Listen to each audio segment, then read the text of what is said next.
어디를 가든지 교회를 찾을 수 있는데 왜 교회 안에서 삭개오는 찾아보기 힘들까요? 교회가 있으면 그 안에 삭개오도 있어야 하고 마리아들도 있어야 하는 것입니다. 그것이 정상입니다. 적어도 2000년 전에는 그런 사람들이 있었습니다. 그런데 왜 지금은 그런 사람들을 찾아보기 힘들까요? 그 이유가 무엇일까요?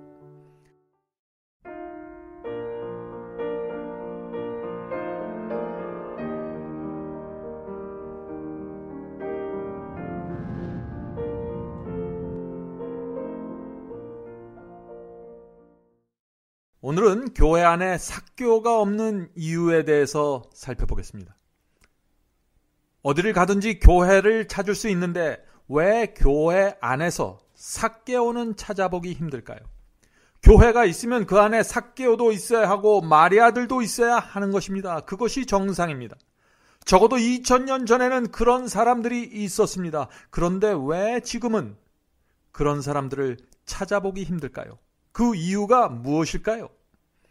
왜냐하면 교회에서 십자가가 사라져 버렸기 때문입니다. 십자가는 교회 건물에 붙어있는 장식품이 되어버리고 말았습니다. 그래서 십자가를 믿는다고 고백해도 죄와 세상을 이기는 능력과 은혜가 나오지 않게 된 것입니다. 왜 십자가의 능력과 은혜가 사라지게 되었을까요? 무엇이 문제일까요? 어떤 분들은 이렇게 말합니다. 저는 십자가에 대한 말씀을 들어도 감격의 눈물이 나오지 않습니다. 제 마음에는 감동이 없습니다. 저 같은 사람은 어떻게 해야 합니까? 라는 그 절박한 심정으로 말하는 것입니다. 그런 분들은 주님께 나가야 합니다. 주 앞에 나가 이렇게 기도드려야 합니다. 주여 저를 버리지 마소서. 제 눈을 열어주셔서 주님의 사랑과 희생을 볼 수 있도록 도와주시옵소서라고 기도해야 합니다. 주님을 향해서 간절한 마음으로 손을 내밀어야 하는 것이죠. 오늘 우리는 십자가가 무엇이고 거기서 어떤 일이 일어났는지 살펴보려고 합니다. 왜냐하면 그것을 알아야만, 십자가를 알아야만 삭개오가 될 수 있고 막달라 마리아의 경험 속으로 들어갈 수 있기 때문입니다. 만약 십자가가 없었다면 어떻게 될까요? 죄에 대한 모든 책임과 대가를 내 자신이 치루어야 하는 것입니다. 구약시대 죄를 범한 사람은 양을 반드시 죽여야 했습니다. 그래서 죄를 범할 때마다 양을 끌고 성소로 가야 했죠. 그러나 십자가가 없었다면 양을 끌고 갈 필요가 없는 것입니다. 왜 그럴까요? 왜냐하면 양을 죽여서 피를 흘려도 아무 소용이 없기 때문입니다. 십자가가 없으면 양 수백 마리를 죽이고 피를 흘려도 아무 소용이 없습니다. 왜 그럴까요? 왜냐하면 죄에 대한 책임을 온전히 내가 책임져야 하기 때문입니다. 죄를 범한 사람이 십자가 없이 홀로 서는 것은 너무나 두려운 일입니다. 모든 것을 내가 책임져야 하기 때문이죠. 그런데 참 이상한 일이 있습니다.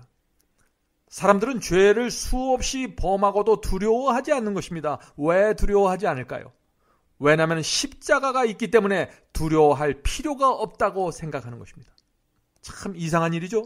오늘날 많은 사람들이 그리스도를 공짜 선물을 나눠주기 위해서 이 땅에 오신 산타클로스로 이해하고 있는 것입니다. 하늘의 산타클로스 할아버지가 십자가를 선물하기 위해서 이 땅에 내려왔다고 생각하고 있는 것입니다. 십자가가 세워졌기 때문에 죄를 범하면서 마음대로 살아도 구원받는 데는 아무런 문제가 없는 것으로 생각하는 것이죠. 이런 십자가에 대한 오해 때문에 수많은 사람들이 십자가를 믿으면서 멸망으로 들어가고 있는 것입니다. 성도 여러분, 아담과 하와는 단 한 번의 죄를 범해서 지구와 온 우주를 혼돈과 악에 빠뜨렸습니다. 그런데 우리는 헤아릴 수 없이 많은 죄를 범하고도 태연하게 살아가는 것입니다. 아담과 하와는 단 한 번의 죄로 인해서 정죄와 심판을 피하지 못했고 에덴 동산을 떠나야 했습니다. 우리가 그 사실을 잘 알죠. 그런데 우리는 우리가 범한 수많은 죄가 머리 위에 잔뜩 쌓여 있는데 아무렇지도 않게 살아가고 있는 것입니다. 왜 그럴까요? 십자가가 세워져 있기 때문에 걱정할 것이 없다고 믿기 때문이죠. 2000년 전에 십자가가 세워졌기 때문에 이제 스트레스 받지 않아도 된다고 생각하는 것입니다. 사랑하는 성도 여러분, 사도 바울의 설명을 좀 들어보시기 바랍니다. 고린도전서 1장 18절에 있는 이 말씀을 우리가 잘 살펴봐야 합니다. 고린도전서 1장 18절입니다. 십자가의 도가 멸망하는 자들에게는 미련한 것이요. 자, 이 말씀이 무엇입니까? 멸망당하는 사람들에게는 십자가가 아무런 힘도 없고 미련한 것이 된다는 것입니다. 아무런 의미가 없다는 것이죠. 계속해서 읽어보죠. 구원을 얻는 우리에게는 하나님의 능력이라. 자, 그러나 구원받는 자들에게는 십자가가 죄를 용서해주고 죄를 없애는 하나님의 능력이 된다는 것입니다. 강력한 수단이 된다는 것입니다. 십자가는 의미 있는 것이 된다는 것입니다. 자, 그러나 오늘날 교회 형편은 어떻습니까? 죄를 없애기 위해서 십자가가 세워졌는데 많은 사람들이 십자가가 세워졌기 때문에 이제는 마음대로 살아도 되고 계명을 범해도 되고 계명을 무시해도 되고 별로 문제가 되지 않는다고 믿고 있는 것입니다. 십자가 때문에 말이죠. 십자가가 세워졌기 때문에 하나님의 말씀과 계명에 순종하지 않아도 된다고 생각하는 것입니다. 이 얼마나 두려운 일인가요? 십자가에서 우리는 하나님의 사랑과 공의를 보아야 합니다. 성경 전체가 하나님의 사랑과 공의를 말하고 있습니다. 그런데 사람들은 사랑만 보려고 하죠. 왜 오늘날 현대인들은 이렇게 사랑에 집착하고 있을까요? 우리 스스로 정직하게 좀 이 질문에 대답해 보시기 바랍니다. 그것은 죄를 덮은 채 살기 원하기 때문입니다. 죄를 덮은 채 살기 원하기 때문이에요. 양심의 가책으로 고통받고 싶지 않기 때문에 사랑만 보게 되는 것입니다. 불순종과 죄를 붙잡고 있으면서도 여전히 구원받을 수 있는 길을 찾고 싶기 때문에 사랑만 보기 원하는 것이죠. 조심하시기 바랍니다. 우리는 자녀들에게 사랑도 보여주고 또 원칙도 보여주기 원하지 않습니까? 우리 자녀들을 교육시킬 때 그렇게 하지 않나요? 자녀들이 끝까지 죄를 고집하면 공의로 형벌을 받을 수 있다는 사실까지 우리가 알려주지 않습니까? 그런데 왜 우리는 하나님께서 사랑만 보여주기를 기대하시나요? 성경을 보면은 이상한 장면이 나옵니다. 어떤 사람은 하나님의 사랑에 뜨겁게 반응하는데 어떤 사람은 하나님의 사랑에 무관심하고 거절하는 장면들이 나오는 것입니다. 자, 그런데 어떤 사람이 하나님의 사랑에 뜨겁게 반응하게 될까요? 자, 여기 이 그림에 보이는 것은 극장 그림입니다. 자, 극장에 가면은 불을 꺼놓고 캄캄한 데서 영화를 보게 하죠? 왜 그렇게 할까요? 왜냐하면 영화를 좀 더 분명하게 볼 수 있도록 캄캄하게 만드는 것입니다. 마찬가지입니다. 우리도 정말 하나님이 어떤 분인지 정확하게 보기 원한다면 캄캄함 속으로 우리가 들어가야 되는 것입니다. 먼저 칠흑같이 캄캄한 어둠 속으로 우리가 들어가야 하는 것입니다. 그래야만 우리가 하나님의 모습을 정확하게 볼 수 있어요. 하나님의 용서와 사랑을 분명하게 볼 수 있는 것입니다. 그래서 바울은 로마서를 시작하면서 제1장에서 모든 사람은 사형수라고 선언하면서 시작하는 것입니다. 자, 그 말씀을 읽어볼까요? 로마서 1장 32절입니다. 모든 불의, 추악, 탐욕, 악의가 가득한 자요, 시기, 살인, 분쟁, 사기, 악독이 가득한 자요, 수군수군하는 자요. 그리고 저 뒤에 교만한 자요, 자랑하는 자요, 악을 도모하는 자요, 저희가 이 같은 일을 행하는 자는 사형에 해당한다는 하나님의 정하심을 알고도. 자, 이 모든 사람들이 하나님께로부터 사형을 선고받았다는 것입니다. 그런데 바울이 왜 로마서를 이렇게 기록하고 있을까요? 왜 사형에 대한 문제부터 시작할까요?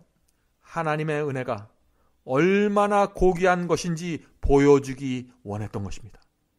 인간을 사형장 안에 밀어넣지 않으면 우리는 하나님의 은혜를 정확하게 볼 수 없는 것입니다. 사형장 안으로 들어가지 않으면 내가 잘나서 구원받고 내가 어느 정도 가치가 있어서 복받는 줄 아는 것입니다. 이기적이고 자기밖에 모르는 우리의 진짜 모습을 보여주기 위해서 바울은 먼저 땅을 파서 우리를 무덤 속에 넣고 묻어버리는 것입니다. 그것이 바로 로마서 이야기입니다. 많은 사람들이 로마서는 믿음과 은혜만 강조하는 줄 아는데 그것은 큰 오해입니다. 자, 바울이 왜 로마서를 그렇게 기록했을까요? 왜냐하면 인간은 사형 선고를 통보받아야만 그때 비로소 그리스도를 향해서 손을 뻗치기 때문입니다. 우리는 조금만 기회가 있고 가능성이 있으면 주님께 가지 않습니다. 조금이라도 내 힘으로 무엇을 할 수 있으면 주님께 나가지 않는 것입니다. 상황이 절망적이고 처절하고 치명적이지 않으면 구세주를 바라보지 않는 것입니다. 그것이 우리의 형편이에요. 성도 여러분, 아무나 주여 나를 구원해 주시옵소서라고 외치는 것이 아닙니다.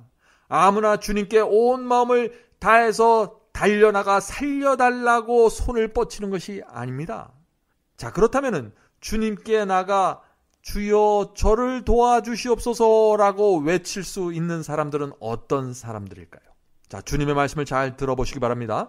누가복음 7장 47절입니다. 누가복음 7장 47절. 내가 네게 말하노니 저의 많은 죄가 사하여졌도다.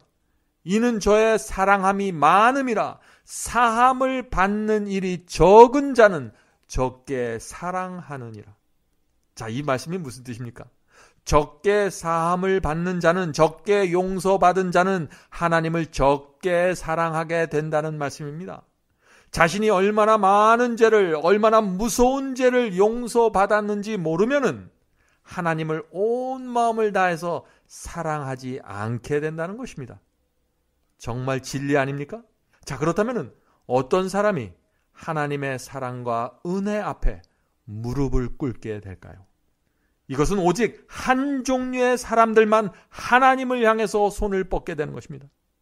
비참하고 참담한 구덩이에 빠진 사람들이 하나님의 구원을 바라보게 되는 것입니다.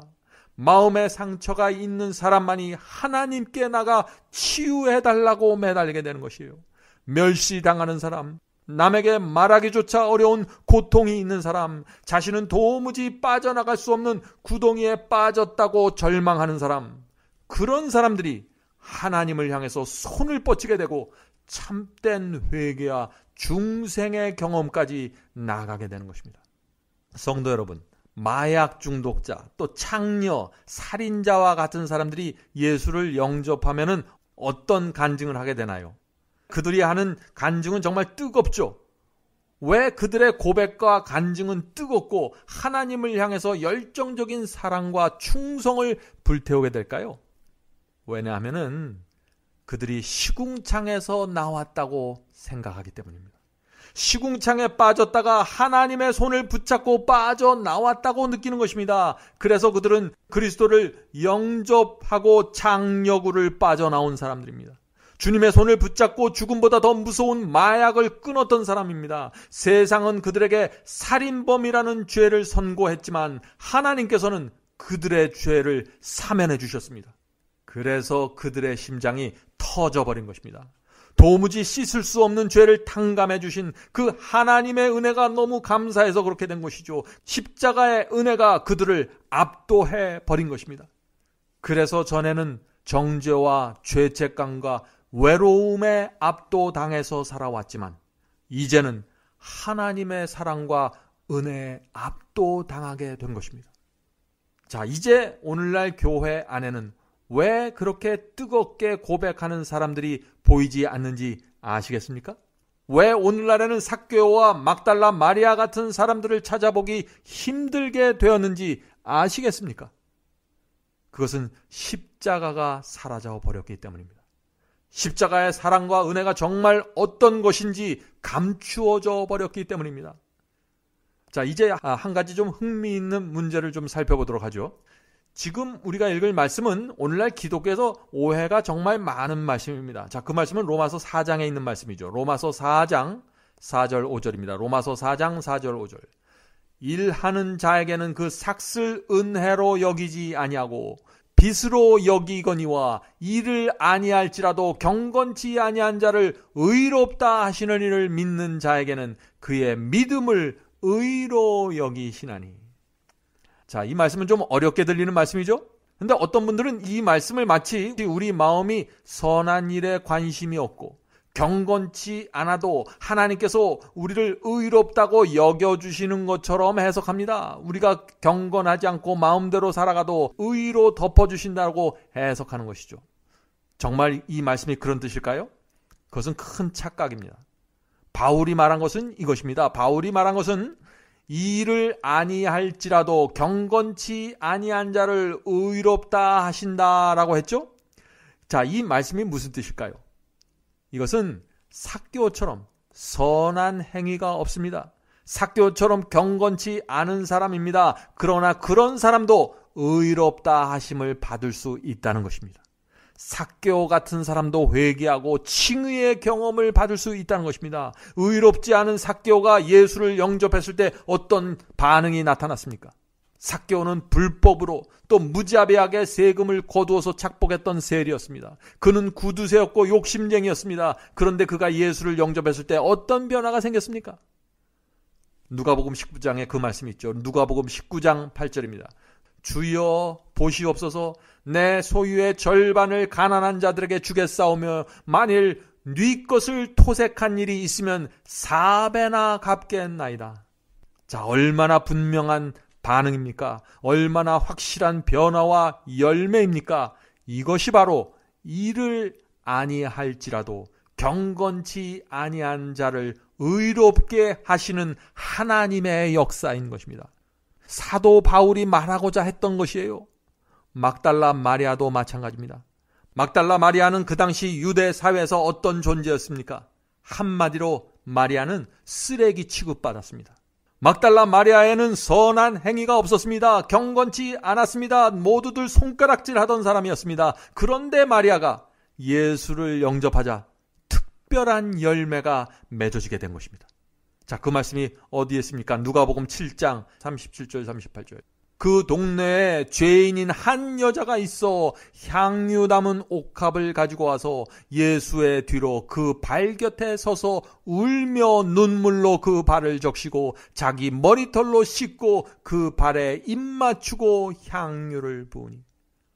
여러분들 이 장면을 지금 상상하실 수 있습니까? 얼마나 놀라운 장면입니까?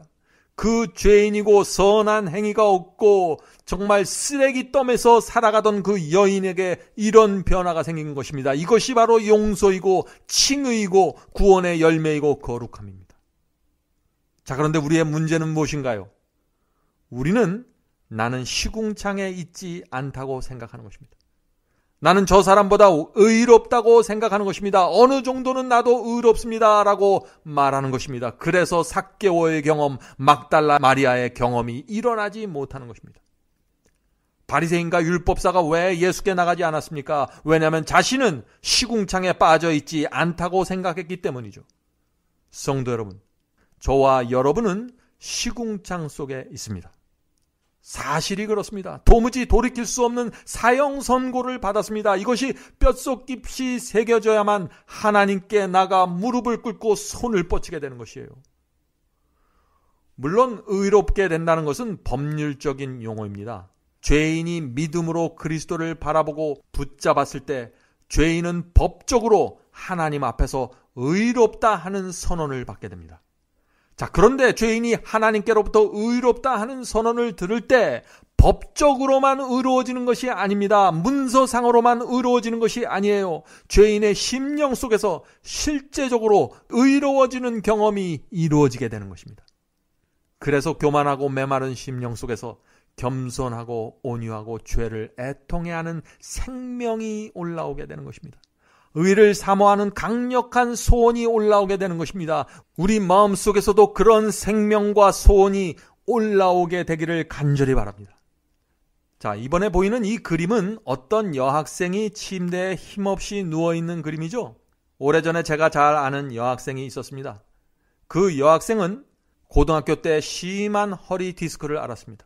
너무나 통증이 심해서 이리 움직이지도 못하고 저리 움직이지도 못하고 침대 위에 가만히 꼼짝없이 누워 있어야 했습니다. 침대에서 몸을 이리저리 뒤척일 때마다 바늘로 온 마음을 찌르는 것 같은 고통이 있었습니다. 자, 그런데 그 모습을 지켜보는 부모의 심정이 어떠했을까요? 그 당시만 해도 디스크 수술이 참 어려웠을 때였습니다. 그래서 수술도 해줄 수 없고 아무것도 도와줄 수 없었던 상황입니다. 그저 옆에서 지켜보아야만 했습니다. 그 사랑하는 딸이 한 달, 두 달, 세 달 그 허리의 통증이 언제 끝날지 모르면서 그 괴로워하는 모습을 마냥 바라보면서 기다려야만 했습니다. 그것이 그 부모들이 겪었던 고통의 경험이죠.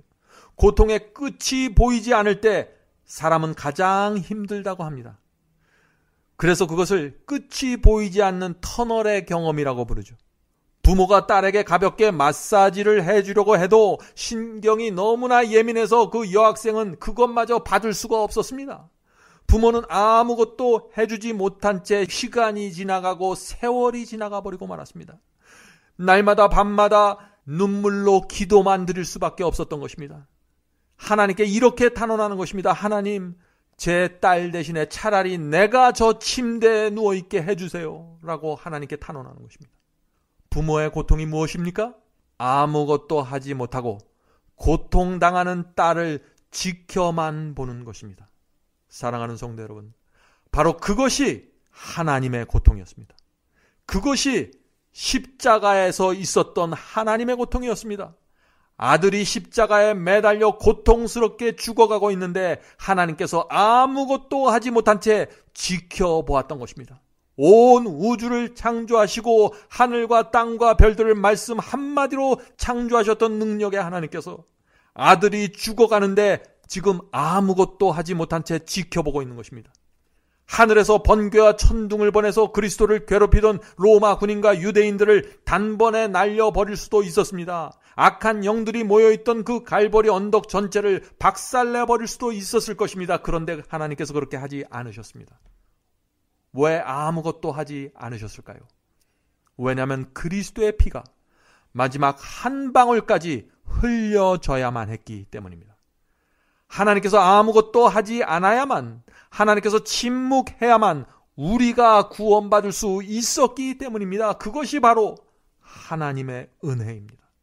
성도 여러분, 우리가 믿는 하나님은 그런 하나님이십니다. 얼마나 감사합니까? 예수께서 골고다 십자가로 가기 전에 겟세마네 동산에서 어떤 기도를 드리셨나요? 마태복음 26장 38절 39절에 있죠. 내 마음이 심히 고민하여 죽게 되었사오니 얼굴을 땅에 대시고 엎드려 기도하여 가로서되 내 아버지여, 만일 할만 하시거든 이 잔을 내게서 지나가게 하옵소서. 이 기도는 그리스도의 심중에 있던 가장 절박한 기도였습니다. 그런데 이런 기도를 들으면서 아들을 도와주지 않을 부모가 어디 있을까요? 그러나 하나님께서는 침묵하셨던 것입니다. 십자가에서 죽어가면서 외치는 그 아들의 절규를 외면하셨습니다. 그것이 바로 하나님의 고통이었습니다. 그것이 바로 하나님의 사랑입니다. 아이가 죽어가는데 가만히 있는 것, 그것이 부모에게 최대의 고통 아닙니까? 당장 십자가로 천사들을 보내서 악인들을 진멸하고 그리스도를 십자가에서 구출할 수 있었지만 아무것도 하지 않는 것이 하늘 아버지께는 최고의 고통이었던 것입니다. 성도 여러분, 그것이 바로 십자가에서 일어난 일입니다. 이 세상에 수많은 신들이 있고 우상들이 있지만 이런 하나님은 없습니다. 이런 사랑의 하나님, 이런 은혜의 하나님은 없는 것입니다.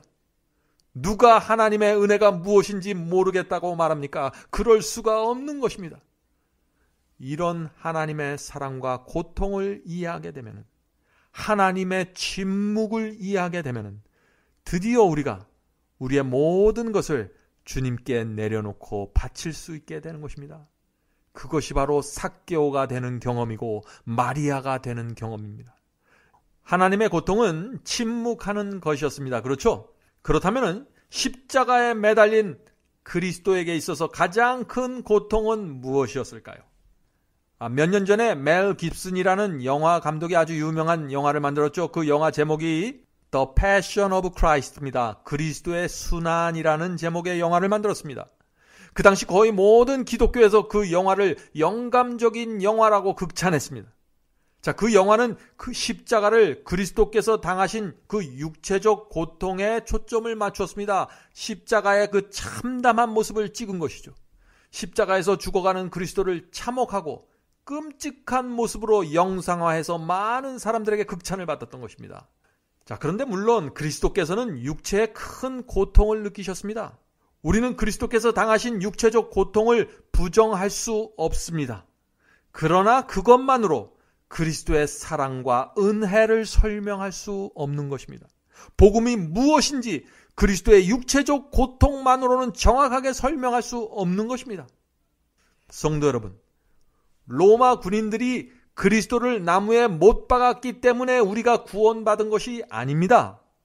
유대 군중이 그리스도를 때리고 침뱉고 비웃었기 때문에 우리가 구원받은 것이 아닙니다. 그리스도의 피가 튀어져 나가고 살점이 떨어져 나갔기 때문에 우리가 구원받는 것이 아닙니다. 자, 그렇다면 우리가 무엇 때문에 왜 구원받게 된 것일까요? 우리가 구원받게 된 이유는 오직 하나인데 그것은 그리스도께서 우리 죄를 대신 짊어지셨기 때문입니다. 우리 죄를 지신 그리스도께 하나님의 진노가 쏟아져 부어졌기 때문입니다. 우리가 받아야 될 저주가 그리스도께 쏟아졌고 그것이 그리스도를 절망에 빠뜨렸고 산산조각 내버렸습니다. 그래서 우리가 구원받게 된 것입니다. 자, 갈라디아 3장 13절 말씀 읽어보겠습니다. 이 말씀은 십자가를 이해하는 데 정말 중요한 말씀입니다. 갈라디아 3장 13절입니다. 그리스도께서 우리를 위하여 저주를 받은 바 되사. 자, 이 말씀이 무슨 뜻인가요? 그리스도께서 우리를 위하여, 우리를 대신해서 저주를 받았다는 것이죠. 계속해서 읽겠습니다. 율법의 저주에서 우리를 속량하셨으니 기록된 바 나무에 달린 자마다 저주 아래 있는 자라. 성도 여러분, 바울은 여기서 그리스도께서 내가 받아야 될 저주를 대신 받았다고 했습니다. 유대인으로부터 저주를 받은 것인가요? 예수께서 바리새인들로부터 저주를 받았다는 것인가요? 아닙니다. 나무에 매달려서 하나님께로부터 저주를 받았다는 것입니다. 자, 그런데 하나님께 저주받는다는 것이 어떤 경험일까요? 어떤 것을 말하는 것일까요? 저주를 받는다는 것은 하나님께서 보시기에 너무나 악하고 너무나 역겨웠고 사악하고 혐오스러운 존재가 된다는 뜻입니다. 하나님의 눈으로 볼 때 악하고 역겨우며 사악하고 혐오스러운 존재가 된다는 것이에요. 얼마나 끔찍하고 두려운 경험입니까? 그리스도께서 우리 죄를 모두 짊어지시고 그것을 붙잡고 있었기 때문에 하나님의 진노와 저주가 그리스도께 쏟아져 버렸던 것입니다. 그리스도께서 그런 하나님의 저주를 온몸으로 느끼면서 십자가의 길을 끝까지 걸어가셨던 것입니다. 왜 그렇게 하셨을까요? 우리를 포기할 수 없었기 때문입니다. 그래서 그것을 사랑이라고 부르고 은혜라고 말하는 것입니다. 얼마나 놀라운 십자가입니까? 여러분은 그 사랑과 은혜를 지금 받고 싶지 않으십니까? 그 사랑과 은혜를 가슴 깊이 받아들인 사람이라면 율법의 저주에서 벗어나게 되고 해방되게 되는 것입니다. 그것은 틀림없는 진리입니다. 그리스도께서 십자가에서 어떤 일을 당하셨는지 우리가 정말 알면은 우리는 그분 앞에 무릎 꿇게 됩니다. 놀라운 사실은요, 영원 전부터 단 한 번도 하나님과 분리된 적이 없던 그리스도께서 십자가에서 하나님과 완전히 분리되셨다는 것입니다. 자, 그것이 무슨 뜻일까요?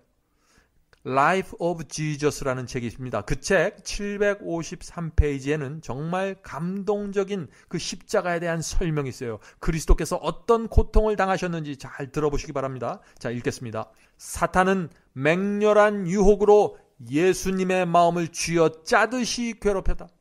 구주께서는 무덤의 문을 꿰뚫어 보실 수 없었다. 자, 이 말씀이 무슨 뜻입니까? 로마 군인은 예수님의 몸을 공격했습니다. 그런데 사탄은 예수님의 영혼을 집요하게 공격했다는 것입니다. 사탄이 예수님의 마음을 집요하게 쥐어짜듯이 괴롭혔기 때문에 이제 죽어서 무덤에 들어가면 다시 살아날 수 있다는 생각을 할 수 없을 정도로 괴롭혔다는 것이에요. 3일 후에 부활한다는 보증이나 증거를 볼 수 없었습니다. 예수님은. 성도 여러분, 십자가는 쇼가 아니었습니다. 십자가는 그저 눈 감고 아웅하는 연기가 아니었어요. 아프지 않는데 아픈 것처럼 하는 것이 아니라, 괴롭지 않은데 괴로운 척 하는 것이 아니라, 무섭지 않은데 무서운 척 하는 것이 아닙니다. 예수께서는 다시 살아날 것을 알고서 무덤 속에 들어가는 것이 아닙니다. 다시 나올 수 없다는 그 두려움을 갖고 다시 부활할 수 없다는 것을 느끼면서 무덤 속에 들어간 것입니다. 이것이 사랑입니다. 계속해서 읽겠습니다. 죄와 죽음에 대한 정복자로서 무덤에서 부활하여 나올 것이라는 희망이 주어지지 않았다. 하늘 아버지께서 자기의 죽음과 희생을 간합하셨다는 약속의 말도 들려오지 않았다. 자, 이 말씀이 어떤 뜻인가요? 하나님께서 십자가에 매달린 그리스도께 어떤 희망이나 약속이나 언질도 주지 않았던 것입니다. 하나님께서 철저하게 침묵하셨고 외면하셨습니다. 왜 하나님께서 그렇게 하셨을까요? 예수께서는 홀로 저주와 그 죽음의 잔을 홀로 완전히 마셔야 했기 때문입니다. 그것이 대속입니다. 자, 계속해서 읽겠습니다. 단 한 번도 하나님과 분리된 적이 없었던 그리스도께서 인류의 죄를 짊어지심으로써 하나님과 분리된 것이다. 예수께서는 하나님께서는 죄를 심히 미워하신다는 사실을 아셨다. 그래서 자신이 하나님과 영원히 분리되지나 않을까 두려워하셨던 것이다. 그리스도께서 여러분과 나의 죄를 짊어지시고 붙잡고 있었기 때문에 하나님께서 예수님을 버릴 수도 있다는 사실을 지금 느끼고 있는 것입니다. 그것이 가장 큰 공포였고 가장 큰 두려움이었다 하는 것이죠. 자, 계속해서 책을 읽겠습니다. 그리스도께서는 율법의 정죄를 받고 죽어가는 죄인이 느끼는 그 두려움과 고뇌를 느끼셨다. 자, 이 얼마나 기가 막힌 말씀입니까? 예수께서는 중보자 없이 자신의 죄를 짊어지고 공포 속에서 죽는 그 악인의 죽음을 당하게 된 것입니다. 십자가상에서 말이죠. 자, 계속해서 마지막 문장을 읽겠습니다. 그분이 마신 잔을 그처럼 쓰게 하고 하나님의 아들의 심장을 파열시킨 것은 하늘 아버지의 진노가 쏟아지게 만든 죄에 대한 의식이었다. 이 하나님의 사랑을, 예수님의 사랑을 우리가 어떻게 이해할 수 있을까요? 죄를 한 번도 범한 적이 없는 그 순결한 분이 죄에 대한 공포로 가득 차서 짓눌렸던 것입니다. 그것이 십자가입니다. 그것이 어린 양이 되셔서 피 흘리며 십자가에 매달리셨던 그리스도의 고통이었습니다. 얼마나 놀라운 사랑입니까?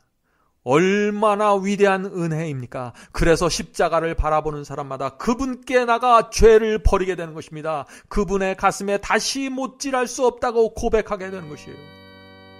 잠시 제가 한 찬미를 여러분께 들려드리기 원합니다. 이 찬미는 주제가 같은 찬미입니다. 자, 이 찬미를 들어보시면서 예수님의 사랑을 한번 생각해 보시기 바랍니다. 나의 죄를 대신하여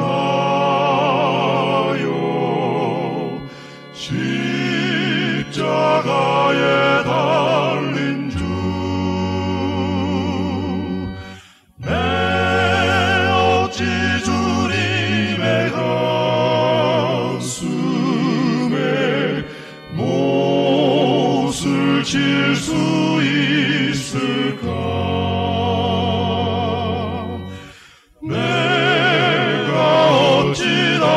다시 주를 못질할 수 있을까? 한 번만 더 부족하여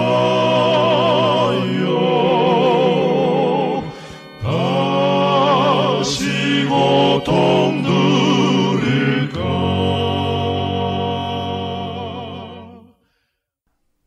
성도 여러분, 주님께서 우리 죄를 짊어지시고 죄책감과 정죄와 두려움으로 짓눌리지 않으셨다면, 그렇게 우리 죄를 대속해 주지 않으셨다면 우리가 수백 번 죄를 고백하고 수천 번 회개해도 아무런 소용이 없는 것입니다. 십자가가 세워졌기 때문에 우리의 기도와 우리의 고백과 회개가 의미가 있게 된 것입니다. 얼마나 감사합니까? 하나님의 아들이 죄를 범한 사람이 느껴야 할 그 죄책감과 가책과 공포를 대신 느껴주신 것입니다. 우리가 몸서리치면서 떨어야 할 그 둘째 사망, 다시 말해서 지옥불의 사망에 대한 그 두려움을 대신 감당하면서 예수께서 십자가의 길을 끝까지 걸어갔던 것입니다. 얼마나 큰 은혜인가요? 그 은혜 때문에 우리가 살 수 있게 된 것입니다. 성도 여러분, 그리스도께서 우리를 위해서 가련한 죄인이 되었습니다. 악인이 받아야 될 그 정죄와 저주 속에서 십자가에 매달려 죽으셨습니다. 그래서 우리가 정죄와 저주를, 그 둘째 사망을 피할 수 있게 된 것입니다. 예수께서 우리가 당해야 될 그 절망과 두려움을 붙잡고 그 길을 끝까지 걸어가셨습니다. 왜 그렇게 하셨을까요? 이유는 하나밖에 없습니다. 우리를 살리기 위해서 그렇게 하신 것입니다. 죄의 삭은 사망이기 때문에 우리 대신에 그 삭을 지불해 주셔야만 하는 것입니다. 그것이 십자가의 사랑이고 은혜인 것입니다. 성도 여러분, 잊지 마시기 바랍니다. 십자가에 매달린 예수는 힘없는 예수가 아니었습니다. 예수는 여전히 하나님의 아들이었습니다. 비록 십자가에 매달려 피를 흘리고 계셨지만 그분께서는 온 우주를 한 손에 붙잡고 계신 하나님의 아들이셨습니다. 그분께서는 언제라도 십자가를 치워버리고 하늘로 되돌아갈 수 있는 능력의 하나님이셨습니다. 겟세마네에서도 골고다에서도 모든 것을 포기하고 하늘로 올라가실 수도 있었습니다. 그러나 그렇게 하지 않으셨습니다. 왜 그랬을까요? 저와 여러분의 얼굴을 보셨기 때문입니다. 살기 위해서 그리스도께 온 마음을 다해서 나오는 영혼들을 보셨기 때문입니다. 로마 군인이 그분의 몸을 십자가에 못 박았을 때, 유대인들이 그리스도께 침뱉고 모욕을 할 때 모든 것을 포기하고 하늘로 올라가실 수 있었죠. 그런데 그렇게 하지 않으셨습니다. 제자들이 또 예수를 부인하고 도망치는 모습을, 그 비겁한 모습을 보았을 때도 모두 다 버리고 하늘로 돌아갈 수 있었던 것입니다. 그런데 예수께서 그렇게 하지 않으셨습니다. 왜 그러셨을까요? 그리스도를 영접하고 그분의 마음을 붙잡으려고 나오는 저와 여러분이 눈에 밟혀서 포기할 수 없었던 것입니다. 매 시대마다 진리를 붙잡고 좁은 길을 걸어가는 그 소수의 성도들을, 그 적은 무리들을 보시면서 그 죽음의 길을 끝까지 걸어가셨던 것입니다. 여러분은 그 위대한 사랑과 은혜에 반응하시겠습니까? 여러분의 생애를 그리스도께 이제는 던져드리겠습니까? 우리가 그리스도의 사랑을 조금이라도 알면은 인생 전체가 뒤집어지게 되는 이유가 바로 여기에 있는 것입니다. 물론 성령의 역사가 천천히 일어날 수도 있겠죠. 그러나 그 성령의 역사는 집요하고 지속적으로 이루어지게 될 것입니다. 그리고 결국에는 우리의 마음과 생애 전체를 주님께 드리는 지점까지 성령께서 우리를 끌고 가실 것입니다. 많은 사람들이 이런 얘기를 하죠. 어떻게 그런 일들이 우리 속에서 일어날 수 있습니까? 어떻게 그런 경험이 우리 속에서 일어날 수 있습니까? 라고 말합니다. 물론 이런 경험은 아무에게나 일어나는 것은 아닙니다. 그러나 십자가에서 있었던 그 하나님의 침묵과 그 그리스도의 사랑을 이해하게 되면은, 보게 되면은 기적이 일어나게 되는 것입니다. 더럽고 추한 마음이 사라지고 맑은 마음이 새싹처럼 우리 속에서 올라오게 됩니다. 그 경험은 초자연적인 기적입니다. 그것은 기적 중에 가장 큰 기적인데 성경은 그것을 가리켜 새 언약의 경험이라고 말하고 있는 것입니다. 새 언약은 옛 것을 버리고 새 마음을 받는 경험입니다. 그런 기적이 일어나면, 새 언약의 경험이 일어나면 그렇게 사랑하던 돈에 대한 애착심이 눈 녹듯이 사라지게 됩니다. 세상의 쾌락이 유치하게 보입니다. 조금만 상처받으면 어쩔 줄 모르고 밤에 잠을 자지 못했던 그 시퍼렇게 살아있는 자존심이 십자가에 못 박혀서 힘을 잃고 죽어가게 됩니다. 성경은 그런 변화를 가리켜서 거듭남 중생이라고 부르는 것입니다. 여러분 아십니까? 시편에도 십자가에 대한 비밀이 기록되어 있습니다. 예수께서는 십자가에서 운명하시는 그 마지막 순간까지 하나님 아버지를 찾아서 손을 뻗쳤습니다. 여러분 그 사실 아시죠? 마태복음 27장에 그 장면이 있습니다. 마태복음 27장 46절. 엘리 엘리 라마 사막다니 하시니 이는 곧 나의 하나님 어찌하여 나를 버리셨나이까 하는 뜻이라. 이것이 예수께서 운명하시기 직전에 느끼셨던 느낌이었습니다. 시편 기자도 그 장면을 잘 보여주고 있습니다. 시편에 그 말씀이 있습니다. 시편 22장 1절과 2절입니다. 시편 22장 1절과 2절. 내 하나님이여 어찌 나를 버리셨나이까? 어찌 나를 멀리하여 돕지 아니하옵시며 내 신음하는 소리를 듣지 아니하시나이까? 내 하나님이여 내가 낮에도 부르짖었고 밤에도 잠잠치 아니하오나 응답지 아니하시나이다. 이것이 바로 그리스도의 절규였습니다. 그리스도의 절규와 그 고통을 철저하게 외면하셨던 하나님의 침묵이 지금 이 장면 속에도 나타나 있는 것입니다. 자, 계속해서 놀라운 말씀이 이어집니다. 시편 22장이죠. 시편 22장 5절과 7절입니다. 나는 벌레요, 지금 그리스도께서 말씀하시는 것입니다. 나는 벌레요 사람이 아니라 사람의 회방거리요 백성의 조롱거리니이다. 나를 보는 자는 다 비웃으며 입술을 삐죽이고. 참 얼마나 기가 막힌 장면입니까? 하나님께서 얼굴을 돌리면은 우리는 벌레처럼 느끼게 됩니다. 우리 스스로 벌레라고 생각하게 됩니다. 하나님이 외면하면은 우리는 사람이 아니라고 느끼게 됩니다. 하나님의 외면을 느끼면서 예수께서 사람들을 보셨는데 그분께서 구원하고자 하는 그 사람들과 백성까지도 십자가에 달린 그 예수를 바라보면서 비웃고 입술을 삐죽이고 있다고 말하고 있는 것입니다. 성도 여러분, 이것이 그리스도께서 실제로 느끼셨던 두려움이었고 모욕감이었고 배신감이었습니다. 십자가에서 당하신 그 그리스도의 고난과 고통을 여러분 이제 상상할 수 있습니까? 자신이 벌레라고 느끼면서 사람도 아니라고 느끼면서 인간들의 그 삐죽이는 입술을 보면서 왜 예수께서 끝까지 십자가에 매달려 달려 있었어야 했을까요? 이제 여러분께서 대답해 보시기 바랍니다. 우리와 영원토록 예수께서 함께 살기 원하셨던 것입니다. 우리를 하늘로 데려가기 원하셨던 것입니다. 그것 이외에 무슨 다른 이유가 있겠습니까? 왜 예수께서는 심장이 터지고 숨이 넘어갈 때까지 십자가에 매달려 있었을까요? 우리를 차마 지옥불 속에 넣을 수 없었기 때문입니다. 마귀와 사탄의 영들이 지옥불 속에 들어갈 때 우리까지 그 속에 넣을 수 없었기 때문에 예수께서 십자가에 끝까지 달려있기로 결정했던 것입니다. 그리스도의 마음속에 있던 그 사랑 때문에 도무지 다른 선택을 할 수 없었던 것이죠. 그것이 아버지의 마음, 부모의 마음 아닙니까? 바로 여기에 복음의 비밀이 있는 것입니다.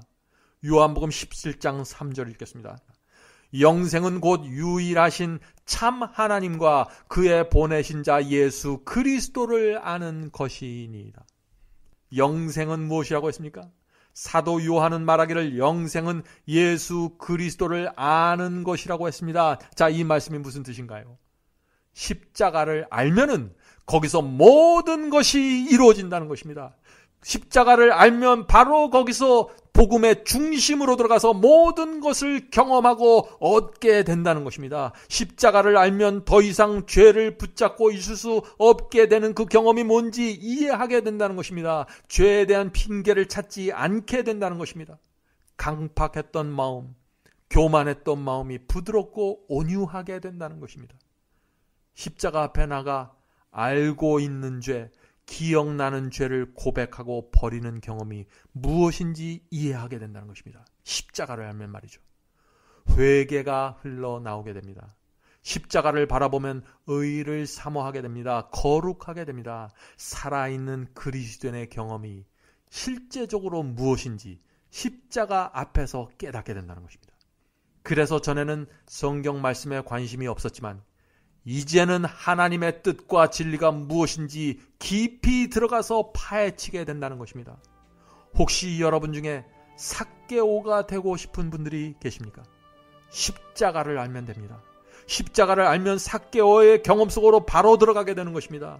그리스도의 사랑과 은혜를 알면 여러분도 막달라 마리아의 경험 속으로 들어가게 됩니다. 그러므로 우리의 희망은 십자가입니다. 오늘 이 시간에 십자가의 복음이 저와 여러분의 마음속에 깊이 새겨지게 되기를 제가 간절히 바랍니다.